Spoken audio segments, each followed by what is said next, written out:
Hello and welcome. You might be wondering why this isn't a forum post or a blog. Why did I choose to make a video, or better yet, I should probably call it an audio recording? Well, I have my skepticism about writing anymore because I don't think most people don't know how to read anymore, in a sense that they don't take time to interpret what they have been reading and just react to something, and it gets, like uh, um, the point of an article gets gobbled up by random thoughts of other people. I hope that an audio recording will force you in some way to actually listen to what I have to say. And the topic of this video is why Civilization 6 will be a really bad game. Now, I guess the topic is a bit controversial because by many accounts this will be a great game, as in graphics, as in some changes, as in the budget, I mean the value of the game itself. But I greatly I learned to actually despise the logic or the direction that Civilization games are taking for the last few expansions and games, starting with Civilization 5 onward. And in my opinion, this is because of bad game design. And by bad, I mean really bad. It has nothing to do with intellect or skill in this case, but it has to do with the general grasp and I guess of how games should work, and I guess some political or economic decisions made by the company, the parent company, either Firaxis or 2K Games. Now, one of the things that probably the 2K Games board of directors is wondering about, and probably investors are wondering about, why Civilization series isn't applicable to consoles and mobile phones and tablets. Why it can't be ported to these media, which is becoming more and more common? Why is it a PC and Mac only game? And even if you port it to these devices, it's going to be probably almost unplayable. I think the roots to these problems are fundamentally in it's a combination of computing power and trends in programming from one side, and the other is old age, of people, creating this without having, without them ever, they never had to learn how the games in the modern age should be developed. So let me get straight to the first point: computing power and programming habits. Back in the day, like 1990, when you had Civilization 1, Pirates, Railroad Tycoon, and similar games by Sid Meier, the processors, the computers, the processing power, the memory were all very weak, and things needed to be simplified. Graphics was simple. Game mechanics had to be simple. There wasn't much room for audio and video, and some games were coming on like 5, 6, 7, 15 discs because they had too much audio, but we are still talking about like 15 megabytes of data tops. So most games like Civilization 1 was fitting on one disk, like one disk, one floppy disk. It was like, I don't know, maybe 700 kilobytes, depending on the type of computer you were using. And also the movement, the mechanics of the game had to be simple. But at the same time, you had to maximize the efficiency of your code because you were limited by the processing power. There were some miracles done on especially on the Amiga computer, where coding companies like what's it called, like Psygnosis, like did wonders with cheating the hardware. You know, like completely getting crazy about how to maximize the output of a certain hardware, and this is gone.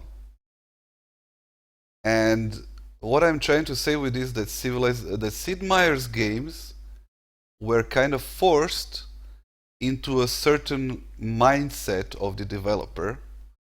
From one side, he had to optimize, and on the other hand, he was limited, and he had to work around these limitations. However, what happened in the future of the future games, like Civilization 2 and onwards, was that these limitations were lifted one by one, but the mindset stayed the same. Let's take, for example, an ideal example of Railroad Tycoon 1. Because of the way the games worked back then and the limitations, for example, you had to put down rails from one station to another, tile by tile. Like clink, clink, clink, just pressing the keyboard buttons and building the railroad one by one tile.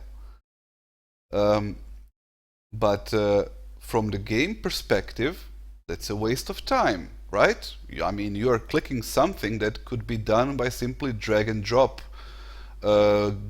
Get me a railroad from this point to that one, and that was the case in, for example, I don't know if it was in Railroad Tycoon 2, but definitely in Railroad Tycoon 3 this was the case.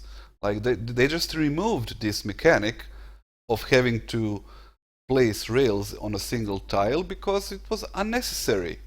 What you wanted is rail segments that you can drag along some, path, some elevation and so on, where you wanted. So it saved a bunch of time to players. They didn't have to do it manually. I guess the same is true for example, pirates.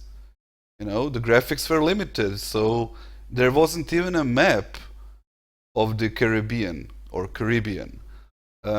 back in the day in 1990s. There wasn't a map. You had to, take out your atlas, the book, and try to find the cities on that map and try to navigate your way through the Caribbean. Because the graphics and the memory were so limited. But again, so not to lose my point, as the games developed, as the technology developed, as the type of coding developed, as many of these aspects became irrelevant to the actual game design, because the memory and the graphics enabled anything you could basically imagine, companies emerged, game developers, that were finally fully free to create proper games. For example, one of the first examples of this was Baldur's Gate by Black Isle. Baldur's Gate was a role-playing game set in the Dungeons and Dragons game mechanics and setting of Forgotten Realms. There were many role-playing games before this, like, I don't know, SSI's role-playing games like, I don't know, Champions of Kryn. There were different types of games like, I don't know, Bard's Tales. There were numerous approaches to a really difficult problem. And that was that you had to represent two segments of a role-playing game. You had to present the board game, the strategy part, where you move units across some, some board, some place, and the role-playing part, where you have to tell the story, where you have to interact with people and things, and it was a combination of both. That's what role-playing back in the day was. And Baldur's Gate did this revolutionary thing where it was a turn-based game, so they stuck true to the Dungeons and Dragons mechanics, but the movement was actually free flow. So you could move and pause the game, and then the turns from the rule set would start. You could also interact with characters in real time. You could talk to them. They had voice recordings. You had beautifully crafted maps, map zones, cities, terrain, and so on. It was finally possible to create a role-playing game that offered the best of both worlds. It offered the best from the role-playing, storytelling perspective, and the visual and audio eye candy or ear candy if you want. And it was offering challenging, rewarding, and known game mechanics that were beautifully adapted into a computer game. And the combination of these two, because the Dungeons and Dragons mechanics were built for a different medium, they were finally able to create a sound online digital replacement for with all the benefits of the pen and paper tabletop role-playing games. Now, the problem with Civilization series is that it doesn't do this. So Civilization 1 started out as a board game, and from numerous interviews, and if you look at the games, you will notice that Sid Meier is a big fan of simple board game-ish types of games where you have, quoting his own words, goofy graphics, and it feels funny and joyful, and there isn't much realism, like it's being avoided when possible. For example, there is no slavery, like you have the whole colonization game, Sid Meier's colonization, without slaves, which is just historically ridiculous. But he managed to pull it off, so yeah, he is good at that. Or for example, the Caribbean game Pirates. Well, most of his games are based in eras where slavery was abundant. Murder, mayhem, pillage, plunder, extortion, wiping out whole civilizations. He manages to put a positive spin on things in that regard, and that's a plus. But I digress. The point is, Civilization game was designed, and also Railroad Tycoon and all these games were designed as a board game which used the advantages of being a computer game, so it could calculate other things that were, would be really hard or crazy or OCD-like to calculate on paper when playing board games. However, the game worlds, the development of games, the appetite of players, the habits of players, the way the games are played, evolved. And this evolution can be, I guess, most simply defined by looking at Tetris, the old Tetris game. It had what? It had two things. It had tiles falling from the sky at certain speed, so it required reflexes to play, right? Reflexes, you had to mash buttons. And the other part was the logic part, where you had to rotate these pieces, find where they fit the best, and you had to make some sacrifices, so no piece could always, fit perfectly where you wanted it to fit, and you had some awkward situation, but it was the mind game, the decision game. Like, where am I going to put this tile? And you're under constant stress because the tiles are falling down. This is why Tetris was so addictive and interesting, and you could play it forever. You can still play it forever if you want. I mean, you can get bored of it, but you have to play it for like hundreds of hours to get bored of it. And this is what made Tetris a great game. These two elements. The button mashing one, so the action element of the game, and the decision-making part of the game. And if you look at all other games on today's market, you will notice, at least the successful ones, you will notice that both of these elements are not only preserved, but encouraged and displayed in different and implemented in different shapes and forms. And both of these elements are very well tuned to what the game wants to be about.